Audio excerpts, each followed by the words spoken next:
It's been less than a week since Joe Biden stepped out of the race, and already things are changing fast. And I want to start with polls, not like just an overall national poll, the polls that actually matter, which is the swing state polls. And we're going to show you this, and you're going to look at it, and you're going to at first think inaccurately that this is kind of bad news, but it's not. Good news is lurking behind it. I'm gonna explain.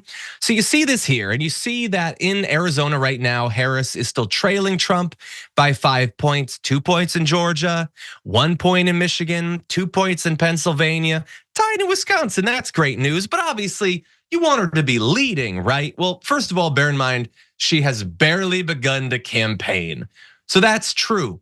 But I'm not even saying this is good news in waiting. No, it's good news right now, because here is what that's actually hiding. When you compare those polls to the last Biden polls in those same swing states, she has already made up a truly miraculous amount of ground. A storm is tearing up the digital media industry.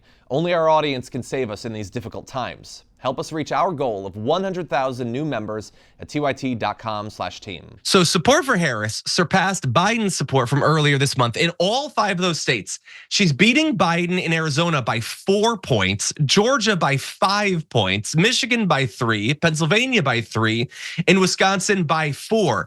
That is instantaneous momentum. Gap significantly closed. Some of those she still needs to make up, obviously, but they are now within striking distance. Whereas previously there had been a massive gap and the gap was actually growing. And so that is all great news. I want to just briefly mention before we move on that in those swing states, when you asked Democrats, who do they want to be the nominee? They line up behind Harris in a very similar way as the party elites or the governors or the state parties have. So it really does look like there is strong evidence that this is a broad base of support for Harris to be the nominee. So just a small note, but turning back to the swing states, I think this is great news. And exactly what Donald Trump did not want to see coming out of not only his attempted assassination, which you would expect to give him a bump, and everybody thought it would, but also the RNC, which historically does always give a bump. Instead, he's massively lost ground compared to where he was at just a couple of weeks ago. Yaz, what do you make of this? Yeah, polling is difficult. It's very tricky. I took a stats class in grad school and I was not good at it. I hated all of it. I'm not a math person, but I'm glad I took the class because I at least understand now how difficult it is to get a good poll, to get poll results that are meaningful and representative of the population. But context really matters when it comes to polling, and the results are required. You have to contextualize and analyze the results to, find any kind of meaningful understanding within the results, within the numbers that you've gotten, which is what you've done. So thank you very much for that. And I think people are also very hesitant to trust polls because they can change so easily.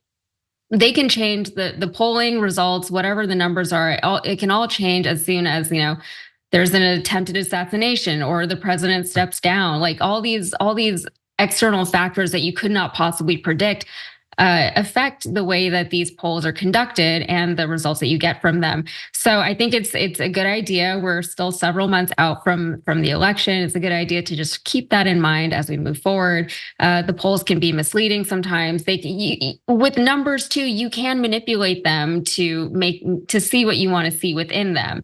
So I think it is important to just take a step back and take consideration of the whole thing, the timing, the place, where the results are coming from, that kind of thing. This is all very encouraging. I know I've said all of that, but this is all very, very encouraging. I like that these are happening in swing states. I like the way the trends are going. I like the way that the general trajectory of the Democratic Party seems to be on, working towards improving these poll numbers even yes. more in the future. This is a very good indicator of what could be our future, of where we could be heading if the Democrats don't flub it.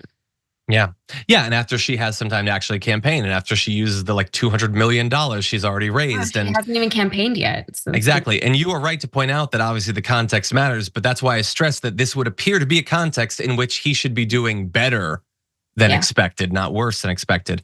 And I'll just mention two more things. These are great changes. So one, we have a graphic for young voters have shifted towards Harris, not surprisingly, but big effects. Her support in that group compared to Biden increased by 16 points in Arizona, 8 in Georgia, 5 in Michigan, 11 in Pennsylvania, and 1 in Wisconsin.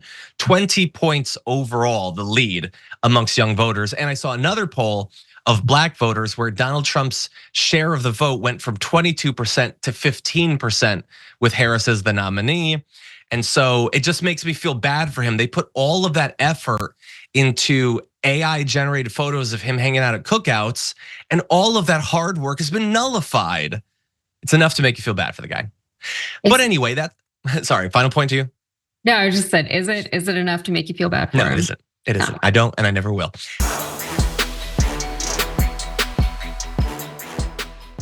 Thanks for watching our video. Did you know that you can support our show by becoming a subscriber? Just click the subscribe button and also ring the bell so that you get notifications when we're live or when we post new content.